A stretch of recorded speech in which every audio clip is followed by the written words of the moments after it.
नमस्कार दोस्तों, आज का विषय है हिंदुस्तान। अब सवाल आता है कि हिंदुस्तान का नाम हिंदुस्तान कैसे पड़ा। मेरा जहाँ तक मानना है, वैसे तो कई लोग कहते हैं कि अंग्रेज़ों के समय में लोग सिंध के बजाय अंग्रेज़ जो है उसको हिंद बोलते थे, लेकिन ये बात सही नहीं है। सही ये है कि हमारा देश का ज़्यादातर जो दक्षिणी और पूर्वी तट है वो पूरी तरह से हिंद महासागर से घिरा हुआ है। और जहाँ तक हिंद महासागर के नाम की बात है तो हिंद महासागर का नाम भी भारत के ही नाम पे कहीं न कहीं पुराने समय में, जो प्राचीन समय में, क्योंकि उस समय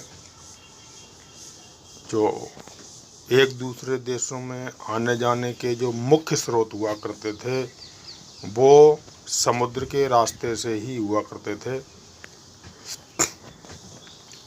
तो हमारा भारत देश के ज़्यादातर बंदरगाहों पर विदेशों से आकर के लोग जो है रुकते थे और वहाँ से अपना व्यापार करते थे।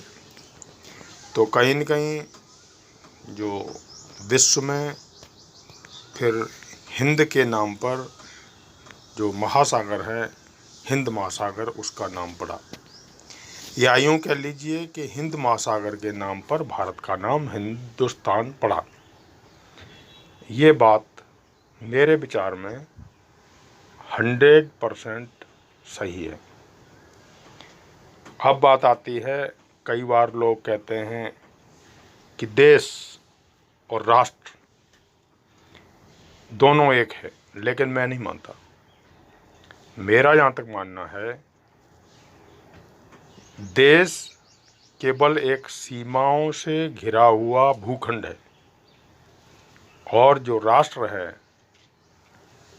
तो वहाँ राष्ट्र जिसकी संस्कृति, पुराना इतिहास, उसके संस्कार लोगों के, तो इस विषय को लेकर के आजकल मीडिया में भी और कई सारे लोगों का ये विचार चल रहा है कि भारत को हिंदू राष्ट्र बनाया जाए।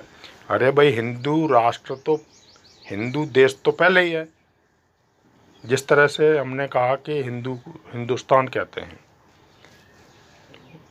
तो उसी प्रकार से अगर उस राष्ट्र में भी जब हिंदू देश है तो उस देश को अगर राष्ट्र में भी वही विचारधारा आ जाए तो इसमें बुरा क्या है। धन्यवाद।